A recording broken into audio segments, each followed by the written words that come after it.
বাবু যেদিন মারা গিয়েছিল ওই দিন রাত ৩টার সময় আমরা ঢাকা থেকে মোংলায় রওনা হই অ্যান্ড সকালের ভেতরেই পৌঁছে যাই। আর এই যে ভিডিওটা দেখছেন এইটা হচ্ছে আমরা ৩ দিন পরে যখন মোংলা থেকে ঢাকায় আসি। সো আসসালামু আলাইকুম everyone, I am Sumaiya from miss টুইস। আসার দিন আমাদের সাথে বড় মামা ছিল। ওই দিন আমরা একটু লেট করেই রওনা হই, প্রায় ৯টার দিকে বের হয়েছিলাম। যার যার জন্মস্থান তার কাছে খুব প্রিয় হয়, তেমনি আমার জন্মস্থান আমার কাছে অতি প্রিয়, সেটা সুন্দর হোক কিংবা অসুন্দর।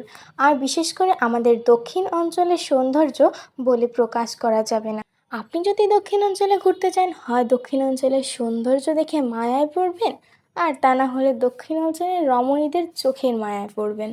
আমাদের দক্ষিণ অঞ্চলে শিল্প কারখানা রয়েছে, তাপবিদ্যুৎ কেন্দ্র রয়েছে, শুধু যে মুখে বলছি তাই নয়। দেখুন কি অপরূপ সুন্দর দৃশ্য আমাদের দক্ষিণ অঞ্চলের। যেতে যেতে প্রায় অনেক দূর চলে এসেছি, তারপর আমরা একটা ব্রেক নিলাম, আর এই যে মামা আমাদের জন্য ঝালমুড়ি নিয়ে এসেছে। তারপরে আমরা চলে আসলাম দক্ষিণ অঞ্চলের আবেগ মানে আমাদের পদ্মা সেতুতে।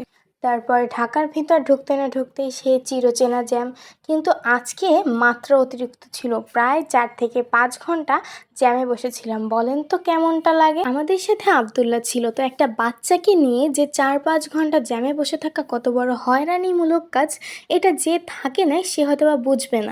সকালে রওনা হয়েছি আর বাসায় পৌঁছেছি মাগরিবের আজানের সময়। বাসায় এসে দেখি আম্মু বড় বড় ট্যাংরা মাছ, ইলিশ মাছ, গরুর মাংস, তারপর লাউ শাক দিয়ে কি জানি একটা রান্না করেছিল, অ্যান্ড অবশেষে ছানা। তারপর খাওয়া দাওয়া শেষ করে রেস্ট নিলাম।